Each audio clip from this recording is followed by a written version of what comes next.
Hello friends, எல்லோரும் எப்படி இருக்கீங்க? டுடே வீடியோ என்னென்னு பார்க்கலாமா? இங்கே கிளைமேட் செம்ம சில்லுன்னு இருக்குது. அதுக்கு நல்ல சூடாக டேஸ்ட்டாக ஒரு ஒயிட் ப்ரான் கிரேவி எப்படி செய்யலான்னு பார்க்கலாமா? வாங்க. ஒரு கடாயில் ஆயில் ஊற்றிக்கோங்க.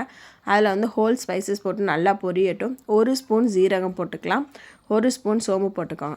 இது நல்லா ஒன்றோட ஒன்று நல்லா வதங்கி வரட்டும். நெக்ஸ்ட்டு நம்ம வெட்டி வச்சுருக்க 2 பெரிய வெங்காயம் சேர்த்துக்கலாம். பெரிய வெங்காயம் வதங்கினதுக்கு அப்புறமா நம்ம வெட்டி வச்சுருக்க க்ரீன் சில்லி, அதாவது பச்சை மிளகாய் சேர்த்து நல்லா வதக்கி விட்ருங்க. இது ஒன்றோட ஒன்று வதங்கட்டும்.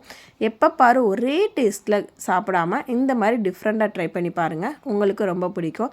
இதெல்லாம் வதங்கினதுக்கு அப்புறமா 1 ஸ்பூன் இஞ்சி பூண்டு பேஸ்ட்டு போட்டு நல்லா வதக்கி விட்ருங்க. இஞ்சி பூண்டு ஸ்மெல்லு போனதுக்கு அப்புறமா நம்ம வெட்டி வச்சுருக்க தக்காளியை சேர்த்துக்கோங்க. தக்காளி இப்போ சேர்த்து நல்லா வதக்கி விடுங்க. தக்காளி சீக்கிரம் வதங்குறதுக்காக 1 ஸ்பூன் கொஞ்சோண்டு சால்ட்டு சேர்த்துக்கிட்டிங்கன்னா நல்லா சீக்கிரமாகவே வதங்கிடும். இப்போ நம்ம ஒரு மசாலா ரெடி பண்ணிக்க போகிறோம். 1 கைப்பிடி தேங்காய் போட்டுக்கோங்க, 1 ஸ்பூன் சோம்பு போட்டுக்கோங்க.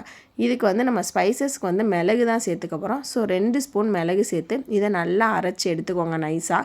நெக்ஸ்ட்டு நம்ம க்ளீன் பண்ணி வச்சுருக்க ப்ரானை இதில் சேர்த்துக்கலாம். சேர்த்து கிளறி விட்டுட்டு அதை நம்ம மசாலா ரெடி பண்ணி வச்சுருக்கோம்ல, அந்த மசாலா இதில் ஊற்றிடுங்க. இதில் ஊற்றி நல்லா கிளறி விடுங்க.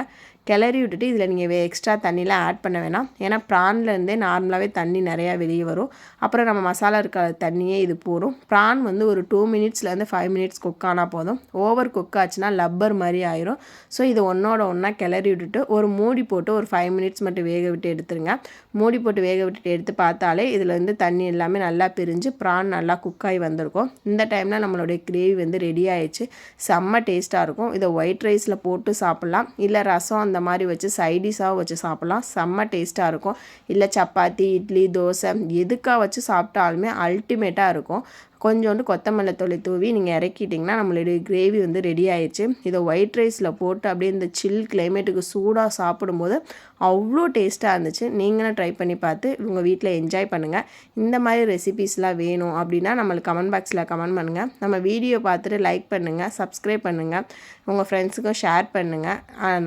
நெக்ஸ்ட் வீடியோவில் பார்க்கலாம். பை.